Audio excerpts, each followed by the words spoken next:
अस्सलाम वालेकुम my YouTube family, कैसे हैं आप सब। उम्मीद है कि आप लोग खैरियत से होंगे। अल्हम्दुलिल्लाह मैं भी ठीक हूँ। तो अभी हम लोग निकले थे बाहर, और बाहर निकलने के बाद फिर यहाँ पर बारिश शुरू हो गई थी। तेज़ नहीं, लेकिन अच्छी खासी बारिश हो रही थी। तो बहुत मज़ा आ रहा था। फिर जाने के टाइम हम लोग यहाँ पर कुछ चीज़ें ले रहे थे, क्योंकि घर जाने के टाइम बहुत सारी बंडियाँ ठहरी हुई होती है, तो जाम बहुत अच्छे लग रहे थे। तो हम लोग यहाँ पर से जाम ले रहे हैं, और देखते हैं कि आगे और हमें क्या पसंद आता। मौसम भी बहुत बहुत अच्छा है, और ठंडी ठंडी हवा भी चल रही है, हल्की हल्की बारिश भी हो रही है। तो इस बारिश में फिर हम लोगों ने यहाँ पर से भुट्टा ख़रीदने के लिए रुके थे, क्योंकि इस मौसम में भुट्टा खाने का ही मज़ा कुछ अलग है। और फिर इस पर जो नींबू और नमक का जो ये लोग टेस्ट देते हैं, तो उसके हिसाब से, तो मौसम के हिसाब से तो ये बहुत परफेक्ट है। तो इसीलिए मैं यहाँ पर भुट्टा ख़रीद रही हूँ। तो यहाँ पर ये लोग ऑलरेडी थोड़ा भून कर रखते हैं, फिर ताकि हमें लेट ना हो। फिर इस तरह से और थोड़ा भून कर पत्ते में रैप कर देते हैं। तो मैं घर जाऊँगी, घर जाने के बाद फिर मैं इसे खाऊंगी। तो हम पहुंच गए हैं घर। अभी मैं ऊपर जाऊंगी, और ऊपर जाने के बाद फिर आपको आगे का ब्लॉग शेयर करूंगी।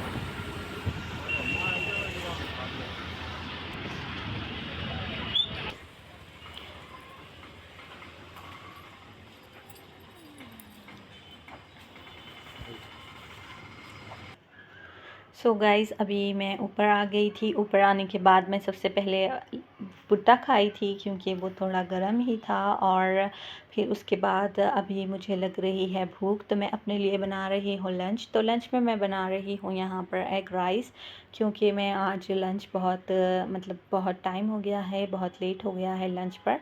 तो इसीलिए मैं अभी बना रही हूँ एग राइस। तो ये बहुत क्विक भी बन जाता है और बहुत टेस्टी भी होता है। तो इसमें मैं थोड़ी सी काली मिर्च और नमक डालकर, फिर मैं इसमें राइस डालकर इसे अच्छे से कर लूँगी मिक्स कर लेने के बाद हम चावलों को अच्छा को फ्राई होने देते हैं। उसके बाद फिर हम इसे सर्व करेंगे। तो यहाँ पर मैं थोड़ा सा और नमक और काली मिर्च डालूँगी। नमक और काली मिर्च मैं चावल में डाल रही हूँ। अभी पहले मैंने अंडे में ऐड किया था, फिर अभी मैंने चावल में भी ऐड कर लिया है। फिर इसके बाद यहाँ पर हम कर लेंगे इसमें घी ऐड। इसको ऐड करने से इसका टेस्ट बहुत अच्छा आता है। तो यहाँ पर मैंने सिर्फ 2 ही चमचे घी ऐड किया है। फिर अभी हम इसे कर लेंगे मिक्स कर लेने के बाद फिर हम इसे करेंगे सर्व। तो मैं अपने लिए, ख़ुद के लिए मैं सर्व कर रही हूँ। तो यहाँ पर मेरा लंच जो है वो बनकर हो गया है रेडी। तो मैं पहले इसको खा लूँगी, उसके बाद फिर मैं आपको आगे बताऊँगी कि मैंने बाज़ार से क्या लाया था और मैं क्या करने वाली हूँ। तो यहाँ पर मैंने अपना लंच कर लिया है। उसके बाद मैं आप लोगों को ये बताने आई हूँ। तो ये है बेडशीट। तो ये बहुत बड़ी चादर है, और मैं आज आप लोगों को बताऊंगी कि मैं इसको किस तरह से कवर देने वाली हूँ। ये जो सोफ़े है, तो मैं इसको आज कवर करने वाली हूँ, क्योंकि यहाँ से वहाँ तक मैं इसको दूंगी कवर। तो ये बड़ी है बेडशीट, इसीलिए ये शायद पूरी आ जाएगी, और अगर इसके हैंड्स पर नहीं आएगा तो कोई प्रॉब्लम नहीं। तो मैं यहाँ पर इसको पहले खोल कर चेक कर लूँगी कि ये कितनी आ रही है। तो मैंने इसको पहले अच्छे से चेक कर लिया था। उसको बाद चेक कर लेने के बाद फिर मैं इसको करूँगी कट। उसके बाद फिर मैं इसको सियूँगी और आपको बताऊँगी कि मैं इसकी फ़ाइनल लुक कैसी है। तो छोटे छोटे जब बच्चे आते हैं घर पर, तो थोड़ा सा ख़राब कर देते हैं, कुछ गिरा देते हैं, या फिर पैर ऊपर रख कर बैठ जाते हैं, तो थोड़ा सा ये ख़राब हो जाते हैं। तो मैंने सोचा कि इसको कवर ही कर दूँगी। और अगर मतलब कभी धोना हो तो हम उसे इजीली निकाल कर वॉश भी कर सकते हैं। जो कवर है उसको, हम सोफ़े को तो साफ़ नहीं कर सकते, धो नहीं सकते, बस उसकी डस्ट हम लोग निकाल सकते हैं। तो इसीलिए सोफ़े को कवर में कर रखूँगी। और अगर कभी मेहमान आए तो हम उस कवर को निकाल भी सकते हैं, और बच्चे जब आएंगे तो हम उस कवर को डाल भी सकते हैं।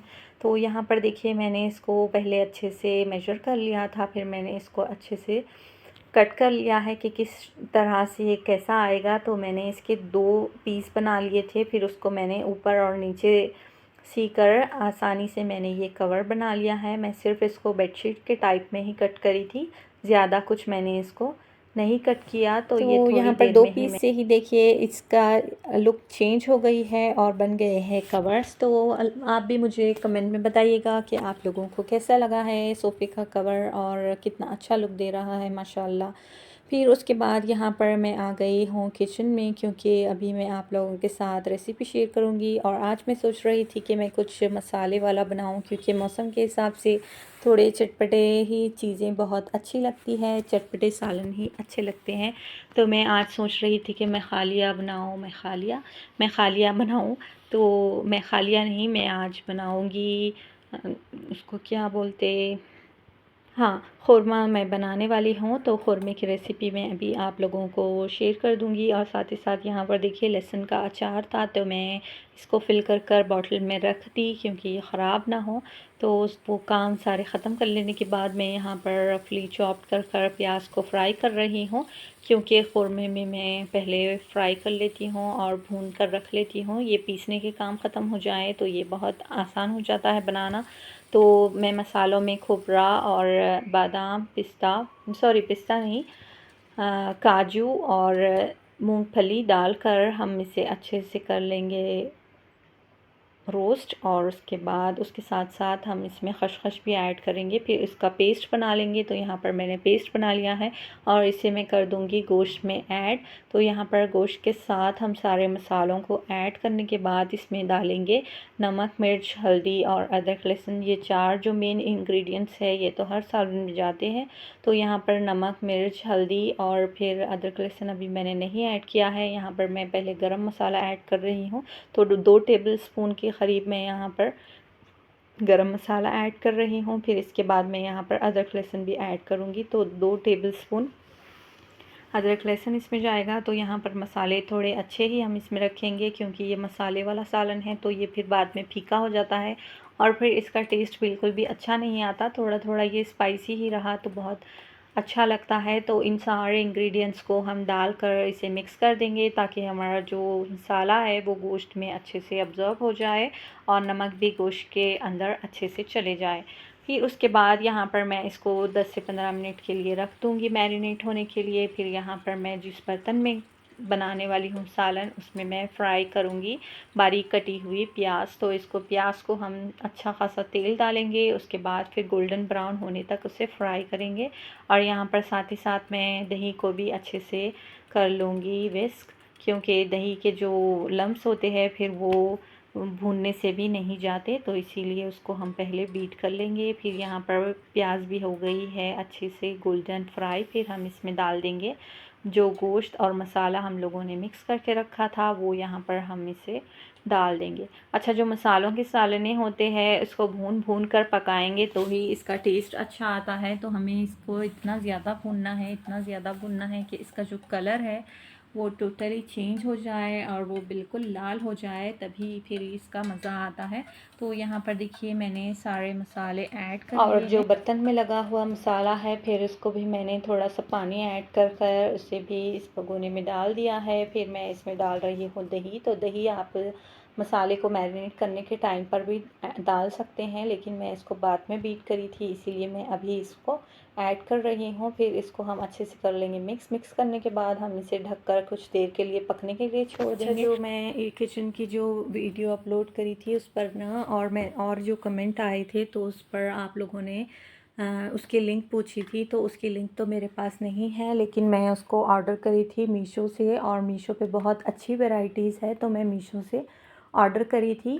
और आप मतलब मीशो इंस्टॉल करेंगे तो आपको इजीली वहाँ से मिल जाएगा और आप इजीली वहाँ से बाय भी कर सकते हैं। बहुत अच्छे ऑफ़र्स भी चल रहे हैं उस पर। तो अगर आप ऑफ़र में से भी लेना चाहते हैं तो आप ऑफ़र से भी ले सकते हैं, लेकिन ऑफ़र में आपको क्वांटिटी ज़्यादा लेनी पड़ती है। तो मतलब अगर आपकी मर्ज़ी, अगर आप सिंगल का ख़रीदना चाहते हैं तो सिंगल भी ख़रीद सकते हैं। तो मैं वहाँ से बाय करी थी, आप वहाँ से जाकर बाय कर सकते हैं। और अब देखिए मैं यहाँ पर कर रही हूँ बघारा खाने की तैयारी। तो मैं अभी बघारा खाना नहीं बनाऊँगी, सिर्फ मैं ऐसे बघार कर रखूँगी और चावल को भी मैं भिगा कर रख देती हूँ।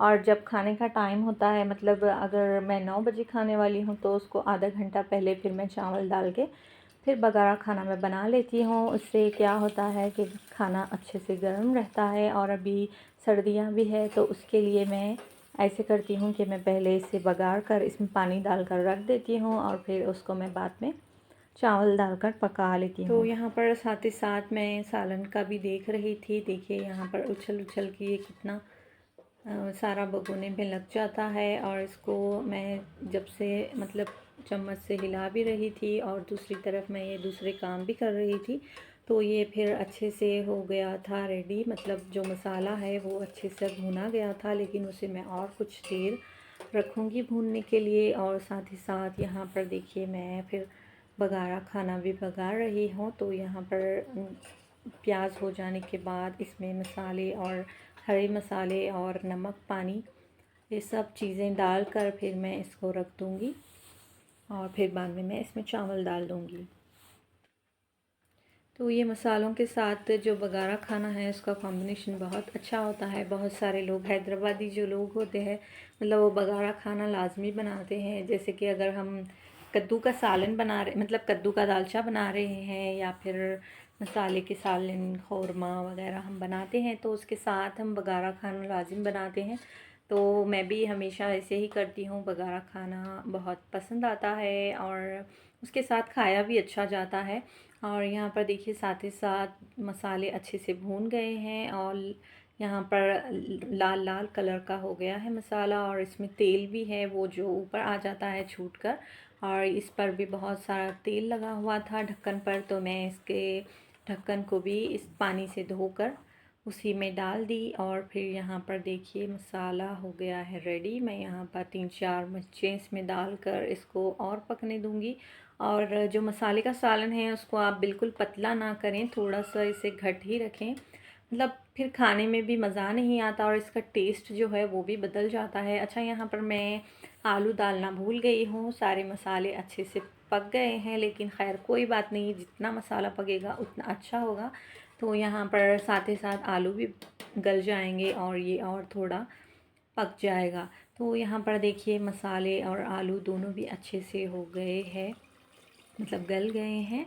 और अभी यहाँ पर हम अपने हिसाब से पानी डालेंगे, और अगर आपको थोड़ा सा खट्टा कम लग रहा है तो इस पॉइंट पर आप थोड़ा सा नींबू भी इसमें निचोड़ सकते हैं। तो यहाँ पर देखिए मैं पानी डाल दी इसमें, और अभी इसको थोड़ी देर और हम पकने देते हैं, और इस पर थोड़ी सी कोतमीर भी डाल देंगे। तो ये हो गया है रेडी। तो अभी इसको हम रख देंगे थोड़ा सा दम पर। तो अब मैं यहाँ पर अपना व्लॉग एंड करने वाली हूँ। अभी अज़ान होने वाली है, और फिर आप लोगों को अगर आज का मेरा व्लॉग पसंद आया हो और आज की रेसिपी पसंद आई हो तो मुझे आप लाइक, कमेंट, शेयर ज़रूर करिएगा। और अगर आप मेरे चैनल पर नए हैं तो मुझे सब्सक्राइब भी कर लें, और फिर बेल आइकॉन को भी ऑन करें ताकि मेरी आने वाली जो नई वीडियो है वो आप लोगों तक पहुंच सके। तो अभी मैं यहाँ पर कर रही हूँ एंड। इंशाल्लाह फिर मिलेंगे नेक्स्ट व्लॉग में और नई रेसिपी के साथ। तो तब तक के लिए अल्लाह हाफिज़।